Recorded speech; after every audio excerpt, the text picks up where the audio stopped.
Mark and Isabel eventually made their way downstairs, parking themselves on the couch like royalty overseeing their kingdom.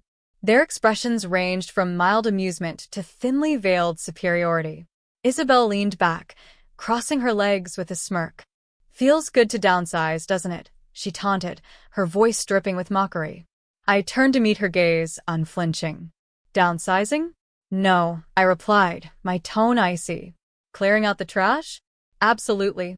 Her smirk faltered for a fraction of a second before she recovered, rolling her eyes. Mark chuckled beside her, but I could feel the shift in the air.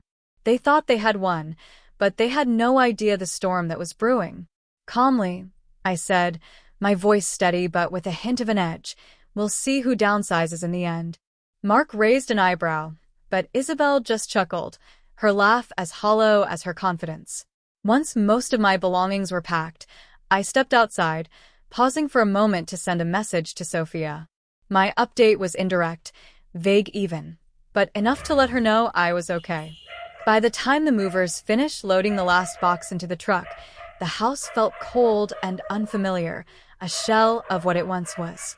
I stood in the doorway, glancing back at Mark and Isabel one final time. "See you around," I said evenly.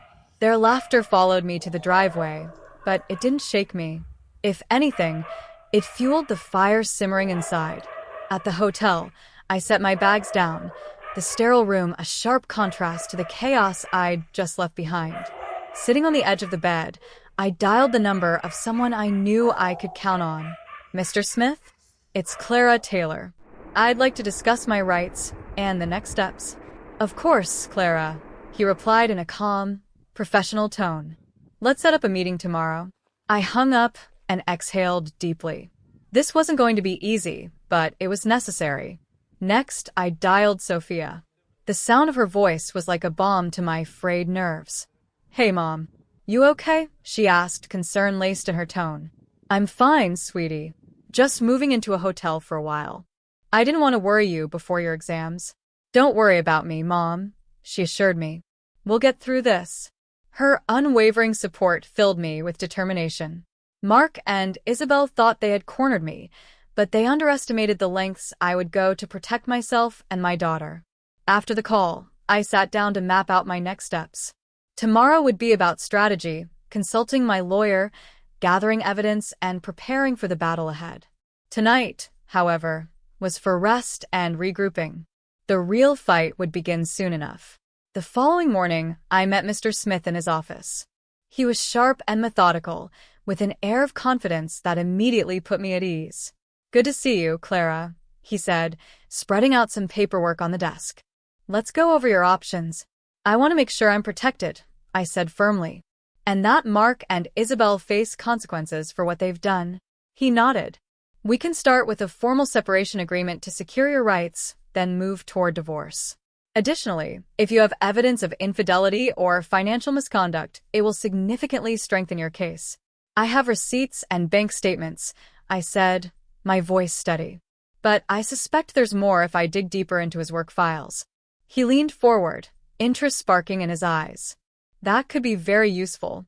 Document everything and make copies. We need to build a solid case." Leaving his office, I felt a newfound sense of empowerment. The work was just beginning, but I finally had a direction. My first call after the meeting was to Sophia. "Hey, Mom. "How did it go?" she asked. "Good. We have a plan," I said. "Can you check Dad's old laptop? He might have left something incriminating." "Sure," Sophia agreed. "I'll check tonight." "Stay strong, Mom." I headed to a local cafe, armed with my laptop and a stack of financial documents. As I sifted through them, patterns began to emerge. It became increasingly clear that Mark had been hiding money, a lot of it. I noted everything down meticulously, preparing it for Mr. Smith. This wasn't just about revenge anymore, it was about exposing the truth. Later that evening, Sophia called back, her voice tinged with excitement. "Mom, I found something," she said, barely able to contain herself. "Dad's been transferring large sums to an account I've never seen before. It must be offshore." A smile spread across my face. "Great work, Sophia. We'll include that in our evidence." We arranged to meet the next day to go over everything she had uncovered. As I ended the call, I felt a surge of hope. The pieces were starting to fall into place. That night, I barely slept. My mind raced with the possibilities, the gears of my plan turning faster with every passing hour. Tomorrow would bring new challenges, but I was ready. This wasn't just about leaving Mark and Isabel behind. It was about reclaiming my life. Early the next morning, I reached out to a moving company to help Sophia retrieve her belongings from the house. Watching the movers pull into the driveway, I braced myself for the inevitable confrontation. Sure enough, Mark stormed out of the house, his face flushed with anger. "What is all this?" he demanded, glaring at Sophia and the movers. "Just moving out what belongs to Mom and me," Sophia replied, her voice calm but laced with steel. "There's no place for our things here anymore, right?" Mark's jaw clenched. "You'll regret this," he hissed. Sophia met his glare head-on. "I think you're the one who'll regret everything," she shot back, refusing to back down. I watched from a distance, pride swelling in my chest. My daughter was stronger than I had ever imagined. Later, Sophia met me at the hotel, her face flushed with excitement. "Look at this," she said, handing me a stack of printouts. "Dad's been funneling money through fake accounts, and Isabel's been in on it." I scanned the documents, my resolve hardening with each line. This was exactly what we needed. "Excellent work, Sophia. We'll hand these over to Mr. Smith first thing tomorrow." As we packed up the evidence, my phone buzzed with an incoming call. Mark's furious voice burst through the line. "You took the furniture. I can't even sit down in my own house." I let him rant, my expression neutral. "Should have thought of that before you betrayed me, Mark. You'll be hearing from my lawyer soon." His response was a frustrated growl before he hung up. Sophia and I exchanged a knowing look, both of us fully aware that this was only the beginning. By evening, we had moved into a nearby hotel, a temporary haven where we could strategize and rebuild. Sophia stayed close, working with me to compile everything we needed. The quiet of the hotel room offered a rare moment of peace, a chance to reflect. Sophia turned to me, her eyes blazing with determination. "We'll make them pay, Mom. They won't know what hit them." I nodded, a fierce resolve settling over me. Mark and Isabel had underestimated us, but they'd soon learn the true cost of betrayal. It was time to hit them where it hurt the most. The next morning, I woke early and met with Mr. Smith. The evidence Sophia had found was pivotal, and I laid everything on the table: the financial transfers, the offshore account, and Isabel's blatant involvement. Mr. Smith reviewed the documents, his expression steely. "This is substantial, Clara. We'll leverage this information to our advantage." "Good," I replied, my voice unwavering. "I want Mark and Isabel to feel the full weight of their actions." Back at the hotel, Sophia and I continued plotting our next moves. We were meticulous, leaving no stone unturned. Later that evening, my phone buzzed again. Mark's voice was panicked. "What did you do with the furniture, Clara? Missing a comfy seat, Mark? How are all your new girlfriends doing?" I replied, feigning nonchalance. "You know damn well we can't replace those things easily," he growled. "Maybe we can strike a deal," I said, sensing an opportunity. "You wire $55,000 to my account, and I'll tell you where your precious chairs are." I'll think about it," he stammered before hanging up. Sophia grinned. That got him rattled. I nodded. "It's just the beginning." The next day, Mark, foolishly desperate, transferred the money. I redirected the funds to cover moving expenses and secured what Sophia and I needed for our next steps. With one victory under our belt, I set my sights on the next strike. I called Mark again. "Thought about my offer?" I asked, my tone light but calculated. "All right," he said begrudgingly. "Send them back. But this better be everything." "Patience," I replied, barely hiding my smirk. "Check your email for the address." After hanging up, I turned my attention to the final phase of my plan. Using an anonymous email account, I compiled all the incriminating evidence, financial fraud, hidden accounts, and Isabel's involvement, and sent it directly to Mark's boss, Mr. Jones. "Mr. Jones will have a field day with this," I muttered, hitting send. Within hours, chaos erupted. Mark called back, his voice frantic. Clara, my boss wants to see me. What did you do? Oh, just ensured the right people got the right information, I replied coolly. I made sure your reckless actions get the attention they deserve. You're playing with fire, he shouted. No, Mark, I said, my tone icy. I'm controlling the blaze you started. The next morning, I received a call from Mr. Jones himself. Mrs. Taylor, he began solemnly, thank you for coming forward. I'm deeply disturbed by what I've reviewed. Mr. Smith and I met with Mr. Jones in his office to discuss the evidence. He was composed, but his eyes betrayed the anger brewing beneath the surface. This kind of misconduct cannot be ignored, he said. We'll be conducting a full investigation. Mark and Isabel thought they were untouchable, I said, my voice steady. But actions have consequences. As I left the office, I felt a wave of vindication. Mark and Isabel's world was beginning to crumble, and I was far from finished. Mr. Jones raised a hand, silencing them both. Enough, he said, his voice cold and authoritative. Your actions have left this company in shambles, and your personal squabbles won't change the facts. You're both responsible, and you'll both face the consequences. Mark and Isabel sat in stunned silence, their faces pale and their bravado shattered. It was over, and they knew it. As Sophia and I exited the office, a sense of closure began to settle over me. We did it, Sophia said, her voice filled with pride and relief. I smiled, pulling her into a hug. Yes, we did. Justice was long overdue. In the days that followed, the fallout was swift and unforgiving. The news of Mark and Isabel's fraudulent activities spread like wildfire, tarnishing their reputations. The company filed charges, and the legal system began its work. For the first time in months, I felt a sense of peace. The storm had passed, and while the damage was undeniable, Sophia and I had emerged stronger. One evening, as we sat in our cozy new apartment, Sophia turned to me. Mom, what happens now? I took a deep breath, gazing out at the sunset. Now, we rebuild. We focus on the future, on us. They thought they could destroy us, but they underestimated our strength. Sophia smiled, her eyes glimmering with hope. We've proven we can handle anything. Exactly, I said, taking her hand.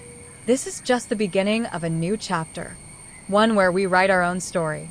Weeks later, I received an unexpected package. Inside was a letter from Mr. Jones, thanking me for my courage and cooperation during the investigation. Enclosed was a check, a settlement from the company as a token of gratitude. You deserve this, Mom, Sophia said, her face beaming as she read the letter. Maybe, but this isn't just for me, I replied, setting the check aside. It's for us, for our future. Meanwhile, Mark and Isabel's lives continued to unravel. Their assets were frozen, their social circles abandoned them, and they faced mounting legal battles. Sophia and I watched from a distance, knowing that their downfall was self-inflicted. One day, I received a message from Mark. It was short, desperate, and filled with regret. I'm sorry, Clara. I've lost everything. I stared at the message for a moment before deleting it. Mark's apology meant nothing now. The past couldn't be undone, but I refused to let it define my future. Months turned into a year, and Sophia and I found a rhythm in our new life. I started a small business, pouring my energy into something meaningful, while Sophia excelled in her studies. One afternoon, as we sat in our favorite cafe, Sophia looked up from her notebook. You know, Mom, we should write a book about everything we've been through. I chuckled, sipping my coffee. Maybe one day. But for now, I'm happy living the story. Sophia grinned. Me too. As we left the cafe, the sun warmed our faces, and I felt an overwhelming sense of gratitude. We had faced betrayal, heartbreak, and countless challenges, but we had come out stronger. This wasn't just a story of revenge. It was a story of resilience, of finding strength in the darkest moments, and of rebuilding a life worth living. And as we walked into the future, I knew one thing for certain. We were unstoppable. Smile. Mom, look at us. We've really come a long way, haven't we? I returned her smile, a sense of peace settling over me. We have. We've been through so much, but we've come out stronger. Together? Sophia raised her glass, her eyes shining with gratitude and strength. To us, she said, her voice filled with pride. To us, I echoed, clinking my glass against hers. As we settled into our new life, Mark and Isabel's fall from grace continued to echo through the community. Their once glamorous lives were shattered, and their names became synonymous with betrayal and greed. The justice they faced was the culmination of everything we had fought for, every sleepless night, every moment of fear and doubt. It had all led to this moment. But for Sophia and me, the true victory wasn't in their downfall. It was in how we had risen from the ashes. We had found strength we didn't know we had, and we had faced down the darkest of times with unwavering resolve. We were no longer defined by their betrayal. We were free. As the months passed, the echoes of the past began to fade, replaced by new opportunities and adventures. Sophia thrived in school, her spirit unbroken by the chaos we had left behind. I poured my energy into growing my business, helping others rebuild their lives, just as we had done. Our home was filled with laughter, love, and the kind of peace that only comes after a storm. One day, as we sat on the porch watching the sunset, Sophia turned to me with a thoughtful expression. You know, Mom, I think we should write a book. Not just about what happened, but about everything we've learned. About how we got through it all. I smiled, looking at her with pride. I think that's a great idea. Maybe one day, we'll share our story with the world. Sophia grinned, her eyes sparkling.